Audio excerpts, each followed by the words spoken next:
Go. Okay, so guys, we have this case with Nutria Animal Shelter, and the situation is you have a group of friends who were getting together, and they all had this thing in common that they all had pets, and they had this idea to start this nonprofit. Originally, the purpose and mission was for them to take in all animals that needed it and try to do their best to make sure these animals get a home. Now, where they split was you have about half the group that wanted to stay with that mission, and then of course with that you would have to have a humane euthanasia process because some animals just won't get adopted. This is inevitable. The other half of the group wanted to cut that out and have a intense screening process so that you would only bring in animals that have a 100% chance of getting adopted. So what are some of your initial thoughts? Well, for me, at least, my first thought right away was, what's an 100% chance of being adopted? How could someone guarantee that an animal would be adopted? Adoption is a very personal thing and a very owner to their, I guess, animal type of relation. It's I forget the word, but it's a nice relationship that should not really be messed with. Yeah. And it's hard to say that a dog or a cat could get 100% adopted. Who would be the ones to determine that? And that kind of really threw me off on that.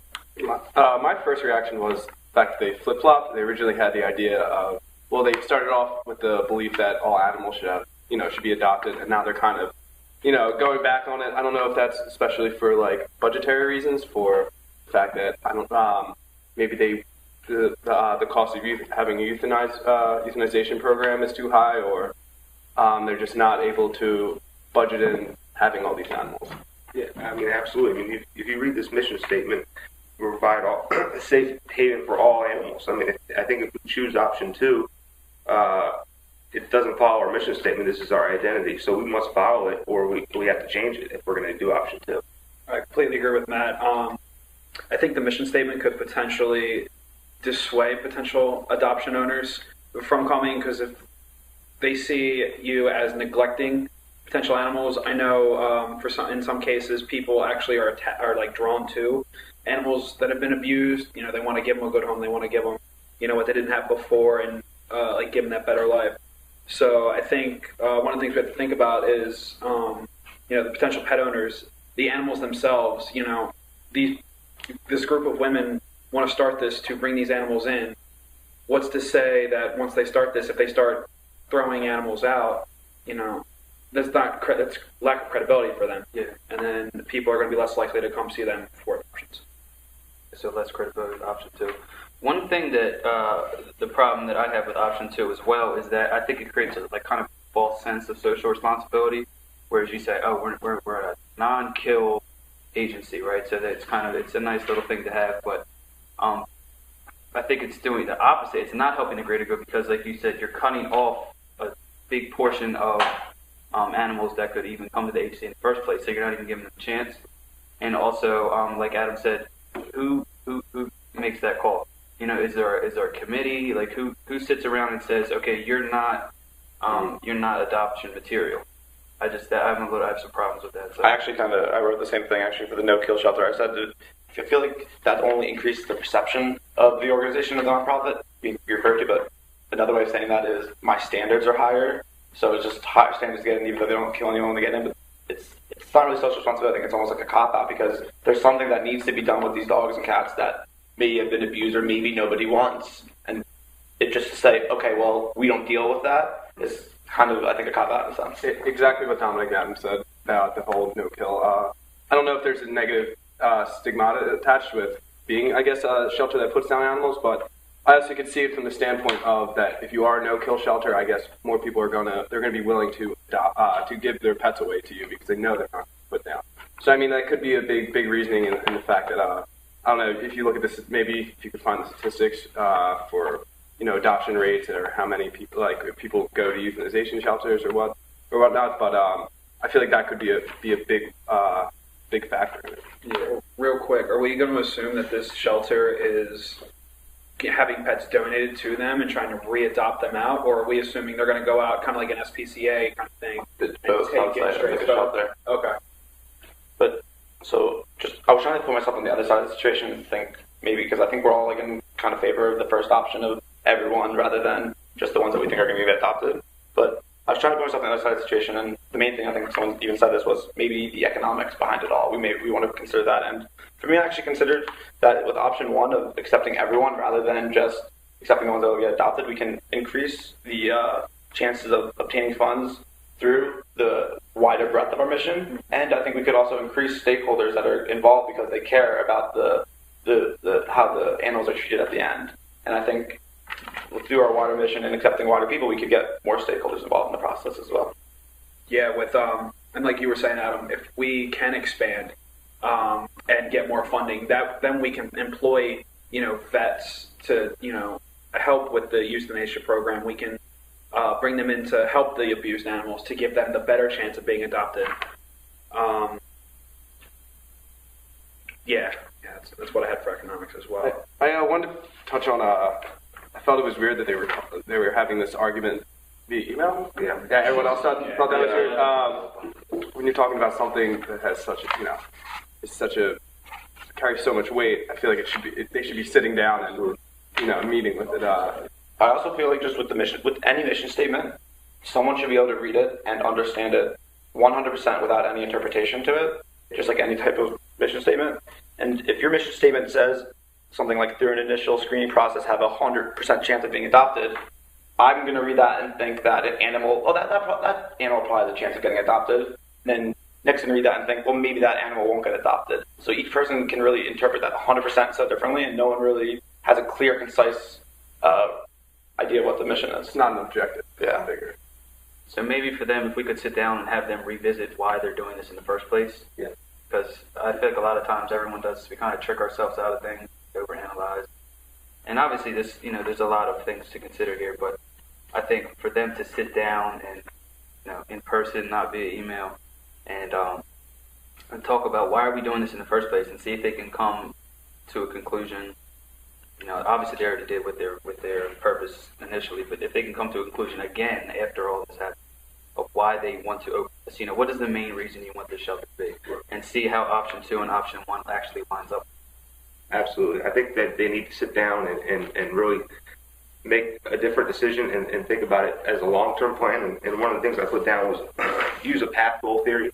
And it's one thing I learned in the decision-making class is you just list your resources, right? And all your resources, whether it be staff, whether it be any emails, whether that. You put your objectives down and you move linear, and you have a short-term goal, you have an intermediate goal, and you have a long-term goal. So if you label those and you put all those objectives that get to those goals, you have a better understanding of who you are as an organization, and you know what your goals are. So if your long-term goals say one thing, that could be one of your mission statements. That could provide you a better vision, rather seeing it how we go about to get to our goals and what objectives get us there.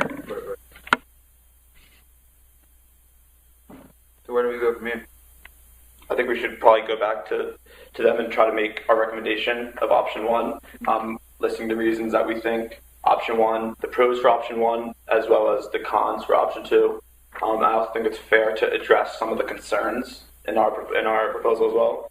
I think we all said, coming from the other perspective, what would their argument be, like the economics, and we kind of really talked through that, putting that in and saying how even though they think this, address it right away and provide our defense to it in the proposal as well. Yeah. So I think they also need board of directors. They also need to appoint somebody who's going to be able to lead these meetings as well. So after we step out, if they have another crisis like this, they can have someone else who, they're educated on it. They know what to do, and they can lead the same meeting. And Nick, like you were saying earlier, I think also we should talk to them about their communication strategies, because clearly, email, you can communicate words, but there's time delays. You can't express emotion and feeling, particularly if you're passionate about something. So I think figuring out a way to get these people together would also be something that we should look into. Maybe every month or something. Yeah, because this isn't the first big decision. I mean, this may be the first big decision they're going to make, but as a nonprofit, you're going to have to keep making big decisions, and breakdowns in communication are not going to help these people. So keep that communication up in a formal way. Just have some type of meeting or something that's scheduled. And I also think they had meeting. It says that they have meetings at one of their wine and cheese evenings. Right. That's where they came to the agreement on the first policy. But I think we should just recommend also a firm policy of no decision or policy changes should be made not in person. If they get together, even if it's only once every 3 or 4 months, you should say you can talk about emails, but they shouldn't be deciding on any kind of policy not in person if they met 3 weeks ago. Something else I meant to bring up real quick. I like the fact that they're meeting every Friday, but personally, I don't think alcohol is the best, I guess, social tool to be using. I mean, personally, I think it'll disrupt decisions after a certain period, and people may think it's more of a fun social type thing and not take it as seriously. I was going to say the exact same thing. It's more of like a social. Sounds like more of a social environment instead of, if they're really going to start this shelter, then they have to actually get down to brass tacks, not just sit around drinking wine. Yeah, I mean, these emails they could take a while. If we sit down and we talk, we know how long the decision will be made right then and there. We don't have to wait because there's no timetable of when this thing is going to start. We have to get moving right away. And so if we come together and plan our stuff out, we have a better idea of when we can start. So just to summarize it all, we want to go and recommend to them why we want to recommend the solution we have, and then also recommend some future recommendations on how to avoid this type of situation in the future, such as the emails and avoiding them and meeting in person, things like that. Sounds good. And I think it's good to point out this is something that probably would take some time. Because obviously, no, not obviously, I shouldn't say that, but I'm sure the people that fall into group option 2 can understand the perspective of option 1. They obviously feel stronger about it for some reason. So, like you were talking about, fostering their communication and making sure that that's happening. The path goal thing and saying what is your goal and what you believe in strongly, which falls under option 1. Is that on the path that goes to your goal, or is it not? And if it isn't, then let's chuck it. And since I think we should also be recommended, this is the initial stage. This is the first time they're forming their vision and philosophy. If they do it wrong, that's it. It's okay if this takes time. If this takes a long time to use your path goal theory or try to talk to your other stakeholders and research other things, but that's how it should take, because if you open an organization with not a good philosophy, you can't just change it. Yeah, right. And then another theory that I thought of too, if we just put a timetable when we're going to start, let's say early next fall, right? Okay, so we start, it's called the critical path theory. So we start the project, let's just say that's A, okay? We just start the project at A, and our next objective is B, whatever that might be. Identify board of directories, okay? So we go to B, and then these are our objectives. A and B are our objectives. So after we identify, we can move to C, which is another objective of ours. And you might have objectives that you can do at the same time.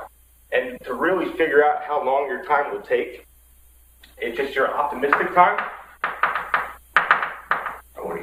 versus your pessimistic time times 4. So you have a number. So this could take 5 days, right? And then we go here and here, and that's D and F. This could take 3 days. This could take, according to the formula, this could take 7 days. So we know our critical path by going at the furthest time. So this is 1, we would go down to 7, and you would have a number of how many weeks or how many days it would take. And you could stay on track because all your objectives are known, and you're moving toward timetable, and you know what it's like.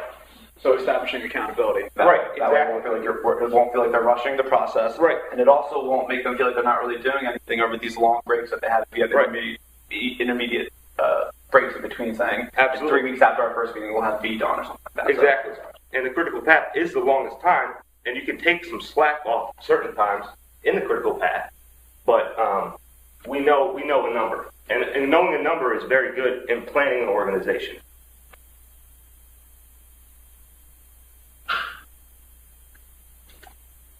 All right. You're done? I feel like we are. I don't know. This is my first time to this. I don't know if there's going to be a more formal